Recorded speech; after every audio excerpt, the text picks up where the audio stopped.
और इस वक्त तीतरों में है। रात को आप ये सीधा प्रसारण तीतरों से देख रहे हो और जहां पर जिस मंच पर मौजूद हूं, यह मंच है अखिलेश यादव का।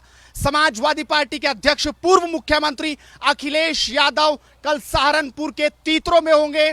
चौधरी यशपाल जी का जो जन्म शताब्दी है उस मौके पर कल वो यहां पर होंगे और सहारनपुर के इसी तीतरों के इस मंच से कल वो इस रैली को संबोधित करते नजर आएंगे। ये विशाल सभागार आपको दिख रहा होगा, बहुत जबरदस्त तैयारी है और इस वक्त जब रात हो रही है तो रात को भी मुकम्मल तैयारियां की जा रही कि कोई कमी छूट ना जाए।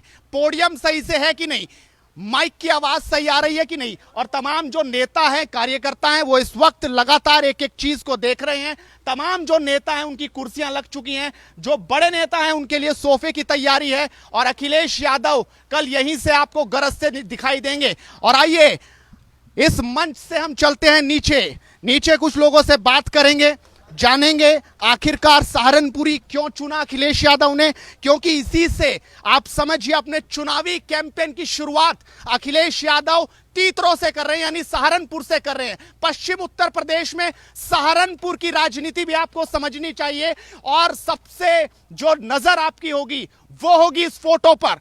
जो ये फोटो है ये है स्वर्गीय चौधरी यशपाल सिंह जी का, अपने आप में एक बहुत बड़े कद्दावर नेता। पश्चिम उत्तर प्रदेश में इनकी तूती बोलती थी। ये जो चाहते थे वही यहां पर होता था, जिसे जिताना चाहते थे उसको जिताकर दम लेते थे और अखिलेश यादव ने इसीलिए पश्चिम चुना है। वैसे भी पश्चिम उत्तर प्रदेश का सहारनपुर तो अपने आप में ऐतिहासिक है ही, लेकिन सवाल यह भी है कि जो 138 सीटें हैं पश्चिम में उन पर भी नजर अखिलेश यादव की है। सहारनपुर के ठीक बगल में शामली है, उसके बराबर में मुजफ्फरनगर, फिर मेरठ और आगे गाजियाबाद। यानी यहां जो रैली होगी, जो अखिलेश यादव इस मंच से बोलेंगे, जो कहेंगे, उसका असर यहां पर होगा। और आप देखिए कितना विशाल है, कितनी ज्यादा हाई जो ये रैली स्थल है। बहुत जबरदस्त तरीके से तैयारी समाजवादी पार्टी ने की है, उनके कार्यकर्ताओं ने की है, उनके नेताओं ने की है। और बात करेंगे, मजाहिद राणा जी हैं, समाजवादी पार्टी के दिग्गज नेता हैं और लगातार इन्होंने तमाम पार्टियों का एक्सपीरियंस भी लिया है। सबसे बड़ी बात है कि तमाम नेताओं के साथ जो दिग्गज नेता है, फिर चाहे वो काजी रशीद मसूद हो, चौधरी यशपाल जी हो, मास्टर कमरपाल हो, उनके साथ काम किया है। मजाहिद जी, किस तरीके से आप देखते हैं, तैयारियां मुकम्मल हो पाई कि कुछ कसर अभी बाकी है? नहीं, तैयारियां मुकम्मल हो चुकी है और हमारे कार्यकर्ता पूरी तरीके से मुस्तैदी के साथ पूरी तरह फील्ड के अंदर भी और यहाँ भी कल की बहुत ही ऐतिहासिक रैली होने जा रही है चौधरी यशपाल सिंह जी की जयंती के ऊपर। और हर कार्यकर्ता अपने दिलो जान के साथ इस रैली को कामयाब बनाने के लिए लगा हुआ है, क्योंकि ये रैली एक मील का पत्थर होगी 2022 के चुनाव के लिए।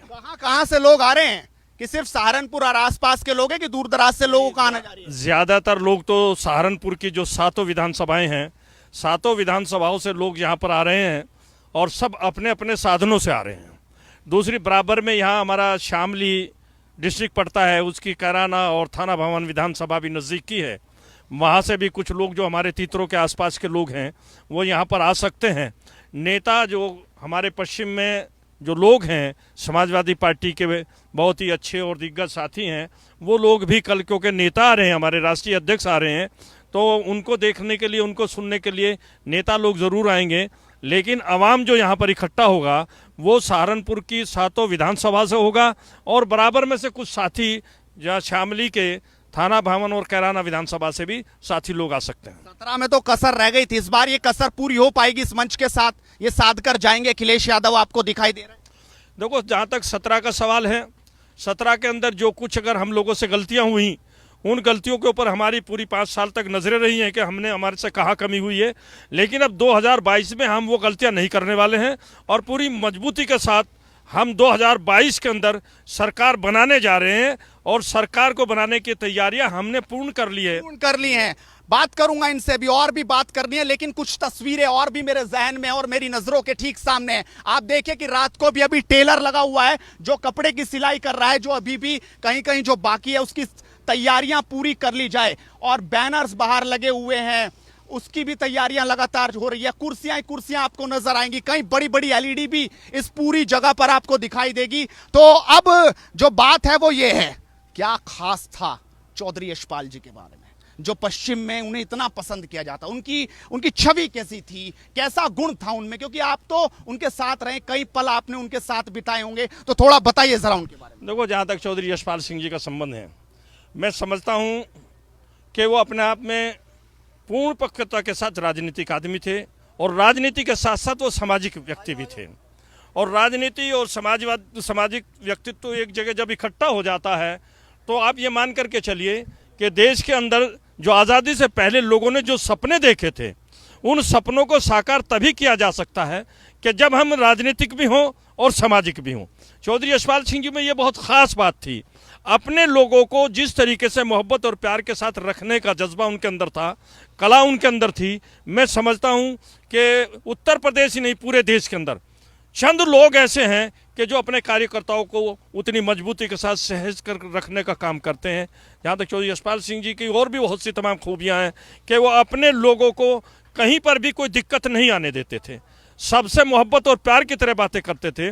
बल्कि अपने बच्चों से बाद में बात करते थे, कार्यकर्ताओं से पहले बात करते थे। और कार्यकर्ता जब उनसे मिलता था, वो ये महसूस करता था कि मैं अपने किसी गार्जियन से मिल करके आया हूँ। वाकई और भी युवा नेता भी हैं जो लगातार हैं, कार्यकर्ता भी हैं जो आ रहे हैं यहाँ पर, उनसे बात करते हैं। क्या खास अखिलेश यादव में है कि इस बार जो युवा 17 में उनसे बहुत दूरी बना गया था, वो 22 में कुछ नजदीक आएगा, और खासकर पश्चिम में? जहाँ तक अखिलेश जी का सवाल है, युवाओं ने 2017 में देख लिया। 17 में जो सरकार बनाई थी, उन्होंने युवाओं को बहुत पीछे धकेल दिया। कोई रोजगार नहीं है और किसी भी तरीके का मान सम्मान नहीं है। अब जो युवा हैं वो अखिलेश जी में अपना भविष्य देख रहे हैं। ये अखिलेश जी आएंगे तो उन्हें रोजगार भी मिलेगा, नौकरी मिलेगी और मान सम्मान मिलेगा। इसीलिए युवाओं का पूरा रुझान, पूरे उत्तर प्रदेश का युवाओं का रुझान जो है वो अखिलेश जी की तरफ है। अखिलेश जी की तरफ है। आपका क्या नाम है? मेरा नाम करण चौधरी है। बड़े धीरी धीरी सी आवाज है, थोड़ी बढ़ा के। कुछ डर है क्या? कल मुलाकात हो पाएगी अखिलेश से कि नहीं? हमारे नेता जो है चौधरी साहब हैं अच्छा जी, उनकी मुलाकात हो, उनका मान सम्मान बढ़े। मान सम्मान बढ़ेगी, मोहर भी लगे। सवाल ये भी है, मोहर की मोहर लग पाएगी कल यहाँ से कि नहीं? जिले सहारनपुर में अखिलेश जी के सबसे खास जो है, जितने विश्वसनीय चौधरी रुद्रसेन इंद्र सेन जी, इतना कोई नहीं है।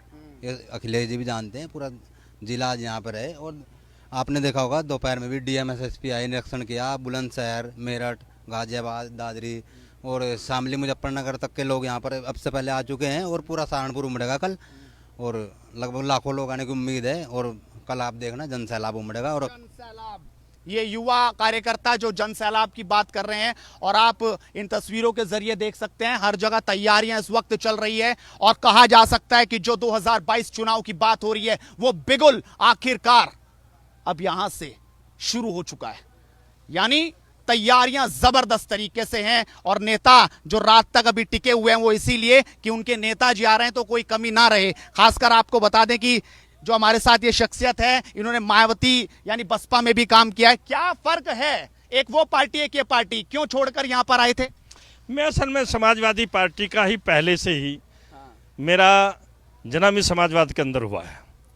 चाहे जनता पार्टी 77 की हो, चाहे 89 की जनता दल हो, चाहे समाजवादी पार्टी 92 में बनने का काम हुआ हो, मैं इनका हमेशा से इन पार्टियों के अंदर, प्रदेश के अंदर पद होल्ड करता रहा हूं। और तमाम बड़े नेताओं के साथ काम करते हैं। तमाम पूरे बड़े नेताओं के साथ, चाहे चंद्रशेखर जी हो, चाहे राजनारायण जी हो, मधुलुमे जी हो, मधु दंडवते जी हो, और तमाम और दूसरे माननीय मुलायम सिंह जी हो, चौधरी रामचंद्र दास जी हो, इन तमाम नेताओं के साथ मुझे काम करने का मौका मिला है। काजी रशीद मसूद का भी एक गढ़ है। काजी रशीद मसूद साहब हूँ, क्योंकि काजी रशीद मसूद साहब का तो ऐसा है कि मेरा और उनका छोटे भाई और बड़े भाई का नाता था। कुछ दिन वहाँ रहने के बाद मैंने फिर समाजवादी पार्टी ज्वाइन कर ली। जहाँ तक मायावती जी का संबंध है और अखिलेश जी के बीच का संबंध है, मायावती जी कार्यकर्ताओं से बहुत दूर रहती है।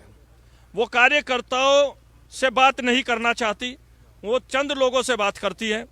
और चंद लोग भी वो हैं जो धन्ना सेठ हैं, जो अटैची वाले लोग हैं, ठेले वाले लोग हैं। उनका यहाँ ये नहीं है कि कार्यकर्ता जो क्षेत्र में काम कर रहा है, ठेले वाले लोग, अटैची वाले लोग आपके भी रोजगार देश चाहते के साथ जाएगा तो क्यों जाएगा? हैं। इसलिए जाएगा, उनको भी रोजगार की जरूरत है। उनका रिजर्वेशन खत्म हो रहा है, वो ये बात समझ चुके हैं। क्योंकि जो सरकारी एजेंसियां थे, सरकारी विभाग थे, उन सरकारी विभागों को सबको उन्होंने प्राइवेट में भेजने का काम कर दिया और प्राइवेट में भेज करके नौकरी का रिजर्वेशन खत्म हो चुका है। तो लिहाजा उनको भी अगर आशा है तो वो भी अखिलेश यादव जी से है, उसे किसी और से नहीं। एक तरफ योगी आदित्यनाथ हैं जो कह रहे हैं गुंडों पर बुलडोजर चलेगा, गोली लगेगी और गुंडे खत्म हुए। आप तो युवा हैं, कार्यकर्ता हैं, चलिए आपका मन समाजवादी से है, लेकिन मुकाबला इस बार कैसे देख रहे हैं? जो 17 में पूरी तरह से तमाम पार्टियों का एक तरह से सफाया हो गया था, इस बार लगता है कुछ ताकत आएगी और मुद्दे क्या होंगे? इस बार जो 17 का चुनाव था उससे ठीक अपोजिट होगा। जिस तरह पहले सब पार्टियों का सफाया हुआ था, इस बार इस सब पार्टियों का सफाया करते हुए समाजवादी पार्टी आ रही और माननीय अखिलेश यादव जी इस प्रदेश के मुख्यमंत्री बनेंगे। योगी जी तो कल कह रहे थे, मैं उनका इंटरव्यू देख रहा था, कि जो 12 बजे उठते थे, 2 बजे मीटिंग करते थे, 4 बजे घर चले जाते थे, वो क्या प्रदेश को संभाल पाएंगे? मैं जहाँ तक योगी जी का संबंध है, उन्हें तो अपना मठ ही संभालना चाहिए। राजनीति के लायक वो नहीं है, क्योंकि ये बात हमें बहुत ज़्यादा दुखदायी उसमें लगती है कि जिनके ऊपर हमारी आस्थाएं थी साधु और संतों के अंदर, इन लोगों ने जो झूठ बोलने का काम किया है, हम कभी ये सोच भी नहीं सकते थे कि कोई साधु और संत भी झूठ बोलता है। वो जितनी बार भी जो बोलते हैं, ये मान लो उसका अपोजिट होना।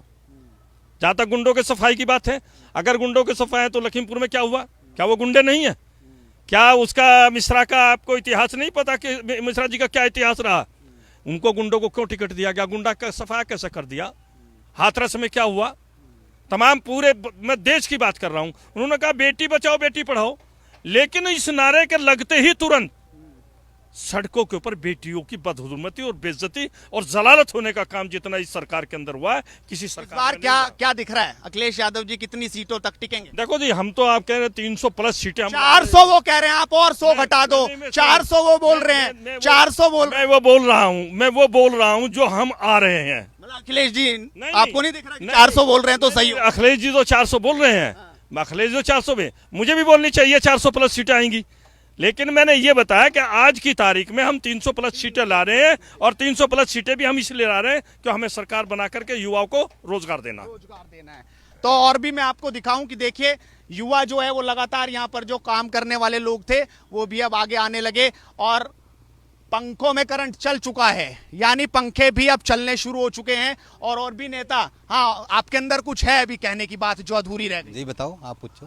क्या दिख रहा है आपके नेता इंद्रसेन चौधरी, रुद्रसेन इस बार फिट बैठ जाएंगे इस विधानसभा से कि नहीं? फिट बैठ रहे हैं, और गठबंधन का टिकट भी चौधरी इंद्रसेन जी का होगा, और जीत भी यहाँ पे बहुत बड़ी जीत होने जा रही है गठबंधन। पिछली बार भी बोल रहे थे गठबंधन का टिकट इस बार, पिछली बार टिकट कट गया था, पिछली बार टिकट नहीं हुआ था, उसके बावजूद 50,000 वोट मिली थी। पिछले उपचुनाव में 60,000 वोट मिली थी।